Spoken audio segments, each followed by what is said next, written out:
So আমরা যেভাবে জানি যে জাপানিরা অনেক ফাস্ট লাইফস্টাইল পছন্দ করে, তারা অনেক দ্রুতগামী তাদের জীবনে কোনোটা সময় তারা নষ্ট করে না। সো যে কারণে জাপানে প্রচুর পরিমাণে গাড়ির বহর দেখা যায়, তারা বিভিন্ন ধরনের গাড়ি ব্যবহার করে।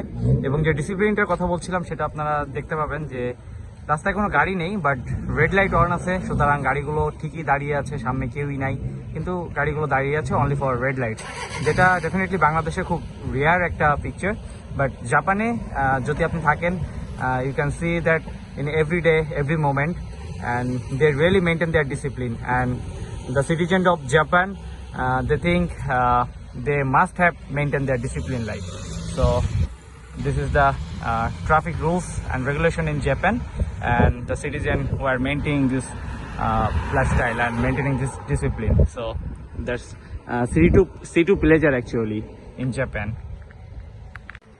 ওকে, ইন আর্লিয়ার আমি যেমনটা বলতেছিলাম যে জাপানের মানুষ অনেক ডিসিপ্লিন মেনটেন করে, জাপানের ভেহিকেলগুলা খুব ডিসিপ্লিনলি তাদের ট্রাফিক মেনটেন করে।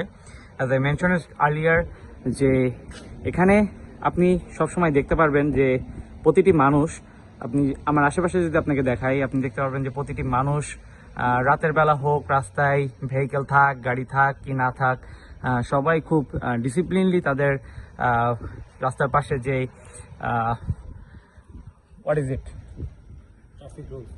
রাস্তার পাশে যে ট্রাফিক রুলসগুলো আছে সেগুলো মেনে চলে, এবং ডেফিনেটলি তারা ফুটওভার ব্রিজ ইউজ করে। এবং সাডেনলি যদি তারা কোনোভাবে রাস্তা ক্রস করে, তারা অবশ্যই জেব্রা ক্রসিংটা তারা ম্যান্ডেটরিলি ইউজ করে। সো আমি এই ভিডিওতে আপনাদের আরও দেখাবো জাপানের, আমি যে সিটিতে আছি, টোকিও কাওগে city. This is the city of love যেটাকে বলা হয়। I don't know why, but people call it city of love. So I'm gonna showing you the all of things in Japan night.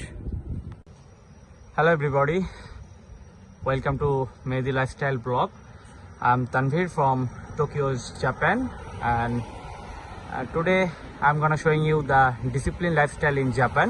Basically we belong for Bangladesh, so every day we can see in Bangladesh lots of undisciplined work, lots of undisciplined vehicle movement in Bangladesh. But today I'm gonna showing you the really disciplined lifestyle and really disciplined vehicle movement in Japan. So come with me. I'm showing you the every second of Japan lifestyle. Thank you so much.